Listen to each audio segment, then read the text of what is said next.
Assalamualaikum warahmatullahi wabarakatuh.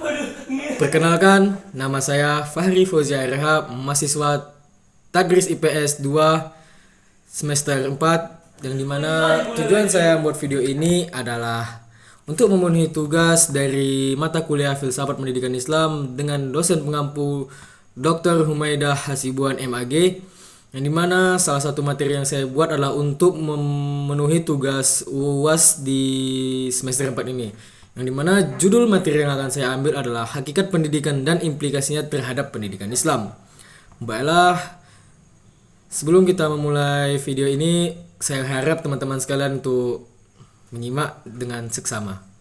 Baiklah, kita awalin dengan yang dimana akan kita bahas di pertama ini adalah pendidik, yaitu pengertiannya.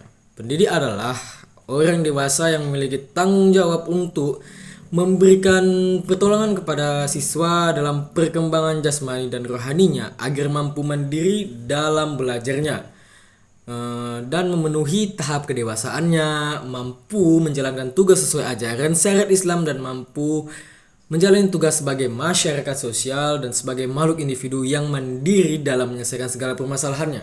Seorang pendidik itu diharapkan atau dituntut untuk memiliki profesionalitas, kompetensi yang baik, dan memiliki karakter pribadi untuk mengembangkan siswa yang dididiknya. Secara bahasa, kata pendidik dalam bahasa Arab memiliki persamaan kata yang sering diungkapkan dengan kata lain seperti mu'alim, mudaris, murabbi, mu'addib, dan mursyid. Baiklah, saya akan menjelaskan satu persatu dari pengertian tersebut. Baiklah, di sini saya akan mencoba untuk menjelaskan satu persatu dari beberapa kata lain dari pendidik tersebut, dengan semoga teman-teman sekalian bisa memahaminya dengan penjelasan saya yang emang saya rinci kan ya teman-teman sekalian.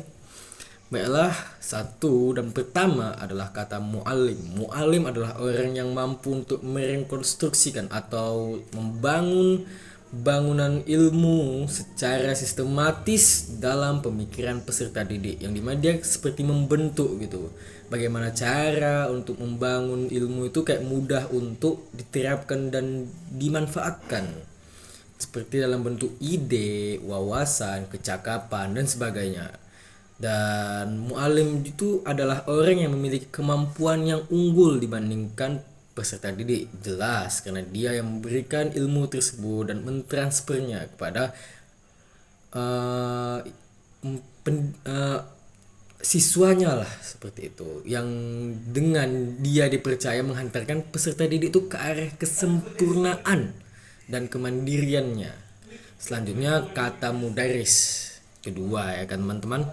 Mudaris adalah orang yang mengajarkan suatu ilmu kepada orang lain dengan metode-metode tertentu dalam upaya membangkitkan usaha peserta didik, kayak membangkitkan gairah untuk bersemangat mempelajari hal-hal baru agar sadar dalam upaya meningkatkan potensinya.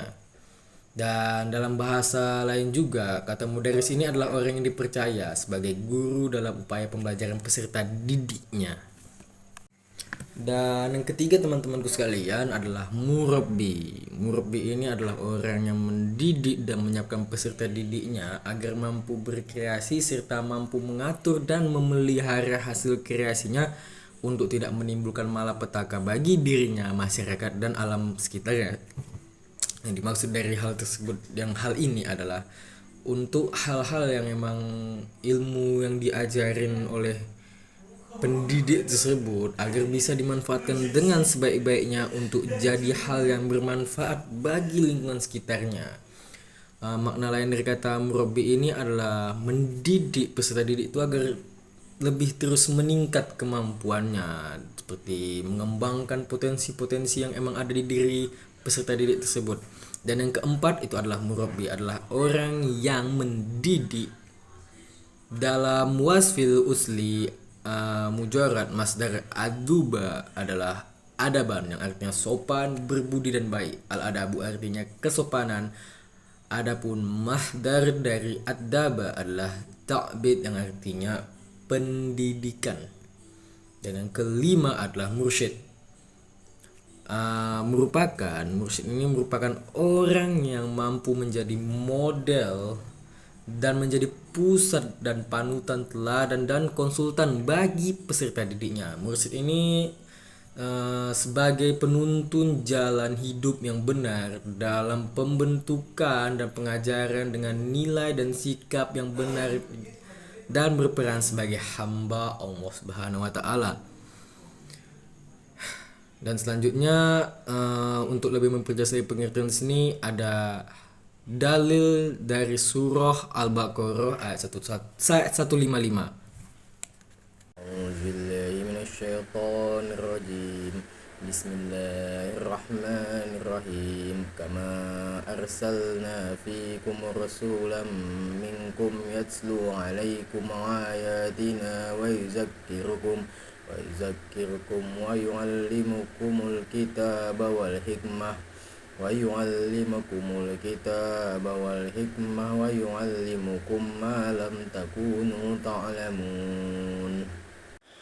Yang artinya, sebagaimana kami telah mencurahkan nikmat kepada kamu, kami telah mengutus kepadamu Rasul di antara kamu yang membacakan ayat-ayat kepada kamu, mensucikan kamu dan mengajarkan kamu Alkitab dan Al-Hikmah, serta mengajarkan kepadamu apa yang belum kamu ketahui. Quran Surah Al-Baqarah ayat 155.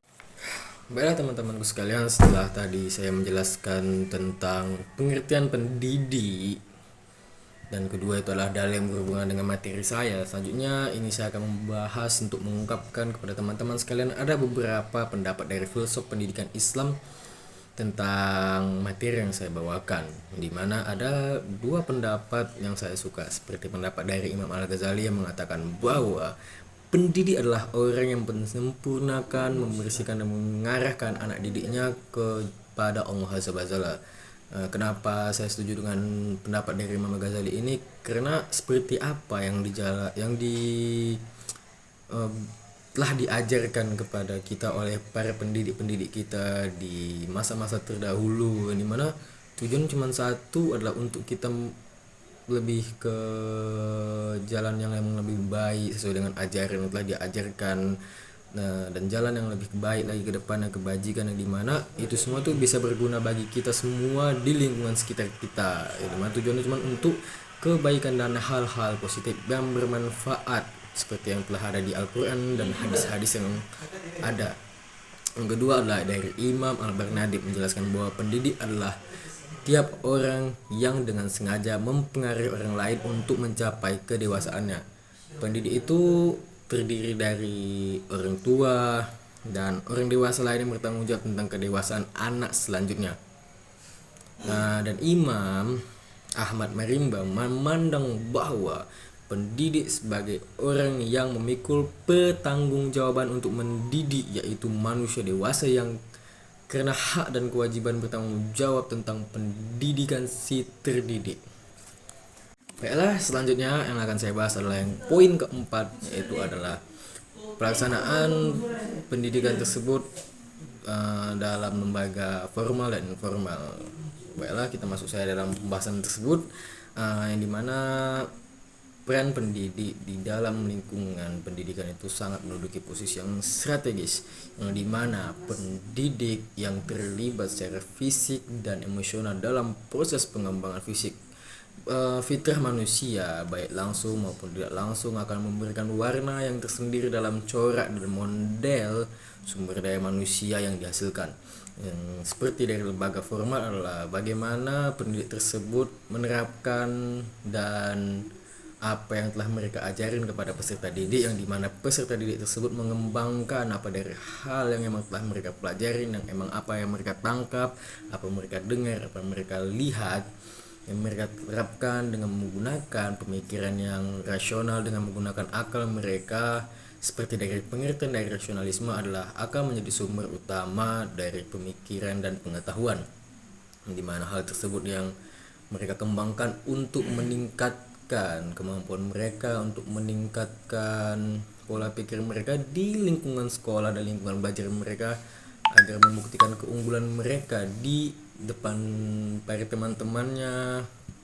Dan untuk lembaga informal adalah lebih mengarah kepada empirisme, di mana Empirisme ini adalah pengalaman, yang mana pengalaman tersebutlah yang memang mengembangkan si peserta didik tersebut dari apa yang mereka lihat dari lingkungannya, dari orang-orang yang dewasa yang ada di sekitarnya, yang dia melakukan hal tersebut dan menggunakan dan menerapkan apa yang dia lihat tersebut dan menerapkannya untuk hal-hal yang lebih baik. Dan ketika dia mendapatkan dan mengetahui hal-hal yang memang tidak baik tersebut, dia bagaimana cara untuk jangan sampai hal yang negatif ini terjadi gitu. Dan pengalaman tersebutlah yang memang menjadi kunci dari pengembangan potensi, pengembangan kedewasaan dari si peserta didik dan anak ini. Karena anak kecil itu kayak menangkap dan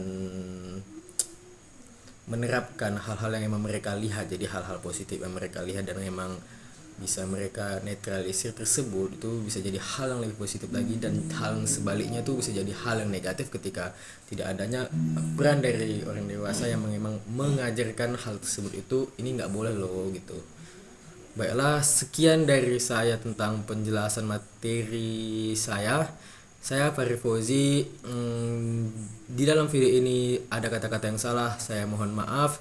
Sekian dari saya, assalamualaikum warahmatullahi wabarakatuh.